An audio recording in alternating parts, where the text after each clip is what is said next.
നയതന്ത്ര രംഗത്ത് വീണ്ടും ചൈനയ്ക്ക് ഇന്ത്യയുടെ തിരിച്ചടി കിട്ടിയിരിക്കുകയാണ്. സമാധാനവും ഐശ്വര്യവും ഭീകരതയും ഒന്നിച്ചു പോകില്ല എന്നൊരു ഓർമ്മപ്പെടുത്തൽ കൂടിയാണ് ഇന്ത്യ ഇപ്പോൾ ചൈനയ്ക്ക് നൽകിയിരിക്കുന്നത്. എന്താണ് ഇങ്ങനെ ഒരു മുന്നറിയിപ്പ് നൽകാൻ കാരണം? ചൈന നമുക്കറിയാം, ചൈന എല്ലാ കാലത്തും ഒറ്റാനും വഞ്ചിക്കാനും ചതിക്കാനും ഒന്നും മടിയില്ലാത്തൊരു രാഷ്ട്രമാണ്. പാകിസ്ഥാനെ പോലെ തന്നെ നമ്മുടെ തൊട്ട അയൽപക്കത്ത് കിടക്കുകയാണ്. ഇന്ത്യ ചീനി ഭായി ഭായി എന്ന് പറഞ്ഞ് നെഹ്റു മാവേസോ തുങ്ങിൻ്റെയും ഒക്കെ തോളിൽ കൈയിട്ട് ചൈനക്കാരുമായിട്ട് വലിയ സൗഹൃദം സ്ഥാപിച്ചു. നെഹ്റു അങ്ങോട്ട് തിരിഞ്ഞതും പുറകിൽ നിന്ന് ഒരു ഉഗ്രം കുത്താണ് കൊടുത്തത് 1962. നമുക്കറിയാം, ചൈന ഇന്ത്യയുടെ മേൽ ആക്രമണം നടത്തിയതും ഇന്ത്യയുടെ ഭൂമി കുറേ കൈവശപ്പെടുത്തിയതും അക്സായ് ചിന്നൊക്കെ നമുക്ക് അറിയുന്ന ചരിത്രമാണ്. സമാനമായിട്ട് പല രംഗത്തും പല മേഖലകളിലും ചൈന നമ്മുടെ രാജ്യത്തെ താറടിക്കാനും മോശപ്പെടുത്തി കാണിക്കാനും കളിയാക്കാനും ഒക്കെ ശ്രമിച്ചിട്ടുണ്ട്. അത് ശ്രമിച്ചുകൊണ്ടേയിരിക്കുന്നു, ഇനിയും ശ്രമിക്കും. അതിനകത്ത് വലിയ മാറ്റമൊന്നും വരുമെന്ന് തോന്നുന്നില്ല. പക്ഷേ ഇന്ത്യ പഴയ ഇന്ത്യ അല്ല. നെഹ്റുവിൻ്റെ കാലത്തെ കാൽക്കാശിന് ഗതിയില്ലാത്ത, ആയുധങ്ങളൊന്നും കയ്യിലില്ലാത്ത, വമ്പൻ സേന കയ്യിലില്ലാത്ത, ആധുനിക സാങ്കേതിക വിദ്യ കയ്യിലില്ലാത്ത ഒരു രാഷ്ട്രമല്ല ഇന്ത്യ ഇന്ന്. നമ്മളത് മനസ്സിലാക്കണം. ഇവിടെ ചൈനയിലെ ക്വിങ് ദാവോയിൽ ഒരു ഉച്ചകോടി നടന്നു. 11 രാജ്യങ്ങളിലെ പ്രതിരോധ മന്ത്രിമാർ പങ്കെടുത്ത ഉച്ചകോടിയാണ്. ആ ഉച്ചകോടി എന്ന് പറയുന്നത് ഷാങ്ഹായ് കോ ഓപ്പറേഷൻ ഓർഗനൈസേഷൻ, അവരാണ് ആ ഉച്ചകോടി സംഘടിപ്പിച്ചത്. ആ ഉച്ചകോടിയിൽ ചൈന ഒരു വലിയ ആപ്പുമായിട്ട് വന്നു, ഇന്ത്യക്കൊരു വലിയ പാരയുമായിട്ട് വന്നു. അതായത് ഇപ്പം നമുക്കറിയാം, ഈ ഏഷ്യൻ ഭൂഖണ്ഡത്തെ ബാധിച്ചിരിക്കുന്ന, ലോകത്തെ മുഴുവനും വിശിഷ്യ ഏഷ്യൻ ഭൂഖണ്ഡത്തെ ബാധിച്ചിരിക്കുന്ന ഒരു പ്രധാന പ്രശ്നം ഭീകരതയാണ്. ഇസ്ലാമിക മത ഭീകരത ഒരു വലിയ വെല്ലുവിളിയായി മാറിയിരിക്കുകയാണ്. അതിനെ ഫലപ്രദമായി ചെറുക്കുന്നതിൽ ഏഷ്യ, യൂറോപ്പ്, അമേരിക്കൻ ഭൂഖണ്ഡം ഒക്കെ സത്യത്തിൽ പരാജയപ്പെട്ടിരിക്കുക. അവരെ നേരിടാൻ ഇന്ന് വാസ്തവത്തിൽ ഇന്ത്യയുടെ അത്രയും ഏഷ്യൻ ഭൂഖണ്ഡത്തിൽ ഇന്ത്യ എന്നൊരു രാഷ്ട്രമുള്ളതുകൊണ്ടാണ് ഇസ്ലാമിക ഭീകരത അതിൻ്റെ എല്ലാ സീമകളും ലംഘിച്ച് വളരാതെ നിൽക്കുന്നത്. യൂറോപ്യൻ യൂണിയനും അമേരിക്കയും ഒക്കെ ഏതാണ്ട് ആയുധം വെച്ച് കീഴടങ്ങിയ മട്ടില്ല. ഞാൻ അതിലേക്ക് പോകുന്നില്ല, നമുക്ക് ചൈനയിലേക്ക് തിരിച്ചു വരാം. അപ്പോൾ ഈ പ്രതിരോധ മന്ത്രിമാരുടെ ഉച്ചകോടിയിൽ ഒരു പ്രധാന പ്രമേയം കൊണ്ടുവന്നു. അത് ഭീകരതയ്ക്കെതിരെയാണ്. ആ ഭീകരതയ്ക്കെതിരെ ഒരു പ്രമേയം കൊണ്ടുവരുമ്പോൾ ഈ സമീപകാലത്ത് നടന്ന എല്ലാ ഭീകരാക്രമണങ്ങളെയും അപലപിക്കണ്ടേ? അതല്ലേ അതിൻ്റെ മര്യാദ? അതിന് പകരം ഈ ഏറ്റവും ഒടുവിൽ ഇന്ത്യയിൽ നടന്ന ഭീകരാക്രമണം, പഹൽഗാം ഭീകരാക്രമണം, കൃത്യമായിട്ടും പാകിസ്ഥാൻ സ്പോൺസേർഡ് ടെററിസമാണ്, പാകിസ്ഥാൻ കയറ്റി അയച്ച ഭീകരതയാണ്, ഭീകരാക്രമണമാണെന്ന് എല്ലാവർക്കും അറിയാം. അതിനെ ഒഴിവാക്കിക്കൊണ്ട് ഒരു പ്രമേയം. എന്താ പ്രമേയത്തിനകത്ത് ഉൾപ്പെടുത്തിയിരിക്കുന്നത്? ബലൂചിസ്ഥാനിൽ ട്രെയിൻ തട്ടിക്കൊണ്ടുപോയി, അവിടെ ബലൂജ് വിമോചന പോരാളികൾ അവർ ട്രെയിൻ തട്ടിക്കൊണ്ടുപോയിട്ട്, പാകിസ്ഥാൻ പറയുന്നത് അവർ ഭീകരന്മാരാണെന്നാണ്. അവിടെ വലിയ സംഘർഷം നടക്കുന്നുണ്ട്. ബലൂചിസ്ഥാനെ പാകിസ്ഥാനിൽ നിന്ന് മോചിപ്പിക്കണമെന്ന് ആവശ്യപ്പെട്ട് വലിയ രീതിയിൽ അവിടെ പ്രക്ഷോഭം നടക്കുന്നുണ്ട്. ഇപ്പോൾ അവർ സ്വതന്ത്ര രാഷ്ട്രമൊക്കെ പ്രഖ്യാപിച്ച് സ്വന്തമായിട്ട് പതാകയും സംവിധാനങ്ങളും ഒക്കെ അവരുണ്ടാക്കി പാകിസ്ഥാന് വലിയ വെല്ലുവിളിയായി മാറിയിരിക്കുകയാണ്. അവർ എന്ത് ചെയ്തു? പാകിസ്ഥാൻ്റെ ഒരു ട്രെയിൻ തട്ടിക്കൊണ്ടുപോയി, നിരവധി പേരെ ബന്ദികളാക്കി, കുറച്ച് പേരെ വധിച്ചു. അങ്ങനെ വലിയ വിഷയങ്ങൾ നടക്കുന്നു. അത് അവരുടെ രാജ്യത്ത് നടക്കുന്ന കാര്യമാണ്, നമുക്കതിനകത്തൊന്നും പറയാനില്ല.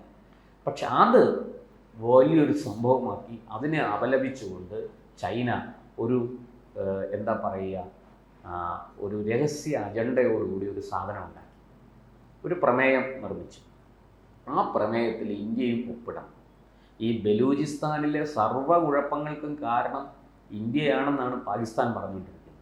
നമുക്കതിൽ പങ്കൊന്നുമില്ലെങ്കിലും ഈ പാക് ഗവൺമെൻറ്റും പാക് സൈന്യവും ഒക്കെ ലോകം മുഴുവനും നടന്ന് പറയുന്നു ഇന്ത്യയാണ് ബലൂചിസ്ഥാനിൽ കുഴപ്പങ്ങളൊക്കെ ഉണ്ടാക്കുന്നത്.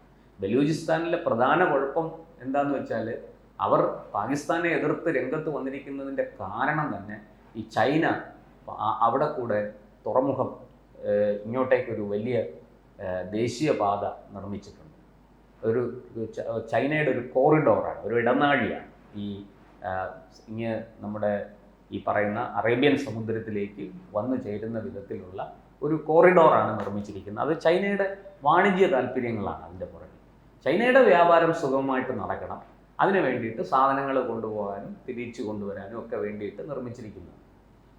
ഇത് ബലൂചിസ്ഥാനെ സംബന്ധിച്ച് അവർക്ക് വലിയ പ്രശ്നമാണ്. അവർ ചൈനയുടെ ഈ കടന്നുവരവിനെ ഒട്ടും തന്നെ അംഗീകരിക്കുന്നില്ല. അതിനെതിരെ വലിയ എതിർപ്പ് അവിടെ ഉണ്ട്. അപ്പോൾ അതെല്ലാം കൂടെ ലക്ഷ്യം വെച്ചുകൊണ്ടാണ് ഈ ബലൂചിസ്ഥാനിൽ ഈ അട്ടിമറിയൊക്കെ നടത്തുന്നത് ഇന്ത്യയാണ് എന്ന് പാകിസ്ഥാൻ നേരിട്ടും ചൈന പരോക്ഷമായിട്ടും പറഞ്ഞുകൊണ്ടിരിക്കുന്നു. അങ്ങനെ പറഞ്ഞുകൊണ്ടിരിക്കുന്ന രാജ്യങ്ങൾ രണ്ടും കൂടെ ചേർന്ന് ഒരു പ്രമേയം അങ്ങ് കൊണ്ടുവന്നു. ബലൂചിസ്ഥാനിൽ ഭീകരാക്രമണം. പഹൽഗാമിൽ നടന്നത് ഭീകരാക്രമണമല്ലേ? പഹൽഗാമിൽ 25 പേരെ, 26 പേരെ അവിടെ കൊല്ലപ്പെട്ടു. അതിൽ 25 പേരെയും കൃത്യമായിട്ട് മതം നോക്കി കലിമ ചൊല്ലാൻ അറിയുമോ എന്ന് പരീക്ഷിച്ച് ഉടുവസ്ത്രം അഴിച്ച് നോക്കിയിട്ടാണ് അവരെ കൊലപ്പെടുത്തിയത്, അല്ലേ? എല്ലാ പുരുഷന്മാരെയാണ് കൊലപ്പെടുത്തിയത്. എന്നിട്ട് ഒരു ഭർത്താവിനെ കൊന്നപ്പോൾ ഭാര്യ എന്നെ കൂടെ കൊല്ലൂ എന്ന് പറഞ്ഞപ്പോൾ ഭീകരന്മാർ കൊടുത്ത മറുപടി, നിന്നെ വെറുതെ വിടുകയാണ്, നീ പോയി മോദിയോട് പറ. അതിന് മോദി നല്ല മറുപടി കൊടുത്തു. സിന്ദൂരം മാച്ചതിന് നല്ല മറുപടി, ഇനി അടുത്ത കാലത്തെങ്ങും തലപൊക്കാൻ പറ്റാത്ത വിധത്തിലുള്ള മറുപടി കൊടുത്തു. അതൊരു ഭീകരാക്രമണമല്ല ചൈനയുടെ ദൃഷ്ടി. അപ്പോൾ ഈ 11 രാജ്യങ്ങൾ, ഈ ഇന്ത്യ, ചൈന, പാകിസ്ഥാൻ മാത്രമല്ല, ഇറാനുണ്ട്, റഷ്യയുണ്ട്, ഖസാക്കിസ്ഥാനുണ്ട്, കിർഗിസ്ഥാനുണ്ട്, താജിക്കിസ്ഥാനുണ്ട്, അതുപോലെ ഉസ്ബെക്കിസ്ഥാനുണ്ട്, ബെലാറസ് ഉണ്ട്. ഇവരെല്ലാം ഈ ഉച്ചകോടിയിൽ പങ്കെടുക്കുകയാണ്. അപ്പോൾ അതിൽ ഇങ്ങനൊരു പ്രമേയം കൊണ്ടുവരിക, എന്നിട്ടത് ഇന്ത്യയുടെ മേൽ സമ്മർദ്ദം ഒപ്പിടാൻ ഇന്ത്യൻ പ്രതിരോധ മന്ത്രി രാജ്നാഥ് സിംഗ് അത് വലിച്ചു കീറി എറിയുന്നതിന് തുല്യമായിട്ട് മറുപടി കൊടുത്തു. ശരിക്കും പറഞ്ഞാൽ ചൈനയ്ക്ക് മുഖമടിച്ച് കിട്ടുന്ന ഒരു അടിയായിരുന്നു. അദ്ദേഹം പറഞ്ഞത് ഒപ്പിടില്ല, ഒരു കാരണവശാലും ഒപ്പിടില്ല. ചൈന വലിയ സമ്മർദ്ദം ചെലുത്തി.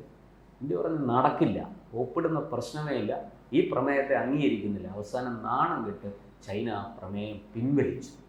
ഈ ബലൂചിസ്ഥാനിൽ നടക്കുന്ന ഭീകരതയോട് സന്ധിയില്ല. ഇന്ത്യ പറഞ്ഞു എല്ലാതരം ഭീകരതയെയും നമ്മൾ എതിർക്കുന്നു. അത് ഇസ്ലാമിക മതഭീകരതയായാലും കൊള്ളാം, നക്സലിസം ആയാലും കൊള്ളാം, മാവോയിസം ആയാലും കൊള്ളാം, മതവർഗീയതയായാലും കൊള്ളാം, എല്ലാത്തരം ഭീകരതയെയും നമ്മൾ എതിർക്കുന്നു.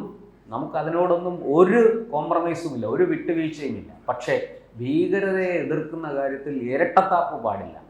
ഈ ഭീകരത നല്ലത്, ആ ഭീകരത ചീത്ത, അത് പറ്റില്ല. ഭീകരതയെ എതിർക്കുമ്പോൾ എല്ലാത്തരം ഭീകരതയെ എതിർക്കണം. അത് ഈ പറയുന്നത് പോലെ മതഭീകരതയായാലും കൊള്ളാം, നക്സലിസം ആയാലും കൊള്ളാം, മാവോയിസം ആയാലും കൊള്ളാം, എല്ലാത്തിനെയും എതിർക്കണം. ഒരു വശത്ത് മാത്രം ഒരു വൺ വേ ട്രാഫിക് അല്ല ഇത്. ഒരു പാലമിട്ട അങ്ങോട്ടും ഇങ്ങോട്ടും വേണം. അല്ലാതെ ഒരു വശത്തേക്ക് മാത്രം യാത്ര ചെയ്യുന്ന പരിപാടി വേണ്ട. അതങ്ങ് കയ്യിൽ വെച്ചിരുന്നാൽ മതി എന്ന് രാജ്നാഥ് സിംഗ് വളരെ ശക്തമായ ഭാഷയിൽ മറുപടി പറഞ്ഞു. നമ്മുടെ വിദേശകാര്യ വക്താവ് ഇത് സംബന്ധിച്ച് വിശദീകരണം നൽകുകയും ചെയ്തിട്ടുണ്ട്. അദ്ദേഹം കഴിഞ്ഞ ദിവസം, അതായത് വിദേശകാര്യ വക്താവ് രൺധീർ ജയ്സ്വാളാണ് ഇക്കാര്യം സ്ഥിരീകരിച്ചത്. ഇന്ത്യ ഇത് വലിച്ചു കീറിയ പ്രമേയം കയ്യിൽ കൊടുത്തേച്ച് അവിടുന്ന് ഇറങ്ങി വന്നു, ഇത് നടക്കില്ല, മടക്കി പോക്കറ്റ് ഇട്ടേരെ എന്ന് ചൈനയോട് മറുപടി പറഞ്ഞു എന്ന് അദ്ദേഹം കഴിഞ്ഞ ദിവസം വാർത്താ സമ്മേളനത്തിൽ അദ്ദേഹം സ്ഥിരീകരിച്ചിട്ടുണ്ട്. അതായത് സമാധാനവും ശാന്തിയും ഐശ്വര്യവും ഭീകരതയോടൊപ്പം ഒന്നിച്ചു പോകില്ല. ഇത് രണ്ടാണ്. ഇത് സമാധാനത്തിന് ആണ് പ്രാധാന്യം കൊടുക്കുന്നതെങ്കിൽ ഭീകരതയെ എതിർത്തേ പറ്റുള്ളൂ. എല്ലാത്തരം ഭീകരതയെയും എതിർക്കണം. അതാണ് ഇന്ത്യയുടെ നിലപാട്. ഇന്ത്യ അതുകൊണ്ട് തന്നെ ഈ ചൈനയുടെ ഏകപക്ഷീയമായ പാകിസ്ഥാനെ വെള്ളപൂശിക്കൊണ്ടുള്ള വളഞ്ഞ വഴിയിലൂടെയുള്ള പരിപാടിയുണ്ടല്ലോ, അത് വേണ്ട, അത് നടക്കില്ല. ഇന്ത്യയുടെ തോളിൽ കയറി നിന്ന് ആ കപ്പടിക്കാൻ നോക്കണ്ട എന്ന് വളരെ കൃത്യമായിട്ട് രാജ്നാഥ് സിംഗ് പറഞ്ഞു എന്നതാ നമ്മുടെ വിദേശകാര്യ വക്താവും സ്ഥിരീകരിച്ചിട്ടുണ്ട്. എന്തായാലും ഒരു കാര്യം സത്യമാണ്, ചൈനയെ സംബന്ധിച്ചിടത്തോളം, പാകിസ്ഥാനെ സംബന്ധിച്ചിടത്തോളം ഈ ഉച്ചകോടിയിൽ ഈ പ്രമേയം പാസ്സാക്കാനാകാതെ പോയത് അവർക്ക് കിട്ടിയ ഏറ്റവും വലിയ തിരിച്ചടിയായിട്ടാണ് പൊതുവെ നയതന്ത്ര ലോകം വിലയിരുത്തുന്നത്. അങ്ങനെ അത്ര എളുപ്പത്തിൽ കാര്യങ്ങൾ സാധിച്ചു പോകണ്ട, ഭീകരതയോട് സന്ധിയില്ല എന്നുള്ള ഇന്ത്യയുടെ നിലപാടിന് ഒരിക്കൽ കൂടി ലോകം മുഴുവനും ശ്രദ്ധ ആകർഷിച്ചിരിക്കുകയാണ്. മാത്രമല്ല, ഈ ചൈനയുടെ ഈ ഒരു വെല്ലുവിളി, ഇങ്ങനൊരു പ്രമേയം കൊണ്ടുവന്ന് ഇന്ത്യയെ സമ്മർദ്ദത്തിലാക്കാൻ ശ്രമിച്ച വെല്ലുവിളി പുഷ്പം പോലെ പൊളിച്ച് കൈ കൊടുത്ത ഇന്ത്യയുടെ നിലപാടിന് ലോകം മുഴുവനും കൈയടിക്കുക. നമുക്ക് അഭിമാനിക്കാം. നമ്മൾ പഴയ ഇന്ത്യ അല്ല പുതിയ ഇന്ത്യ. പുതിയ ഇന്ത്യക്ക് ഒരുപാട് കാര്യങ്ങൾ ചെയ്യാനാകും. വിട്ടുവീഴ്ചയില്ലാത്ത നിലപാടുകൾ എടുക്കാനാകും. ഏത് കൊലകൊമ്പൻ്റെ മുമ്പിലും തല ഉയർത്തി നിൽക്കാൻ ഇന്നത്തെ ഇന്ത്യക്ക് കഴിയും. അതിനുള്ള കരുത്ത് ഇന്നത്തെ ഇന്ത്യക്ക് ഉണ്ട് എന്ന് നമ്മുടെ പ്രതിരോധ മന്ത്രി ഒരിക്കൽ കൂടി തെളിയിച്ചിരിക്കുകയാണ്. എന്തായാലും ചൈനയ്ക്ക് കിട്ടിയ മുഖമടച്ചുള്ള ഒരു അടിയാണ് ഈ SCO ഉച്ചകോടിയിൽ സംഭവിച്ചത് എന്നാണ് പൊതുവെ വിലയിരുത്തപ്പെടുന്നത്.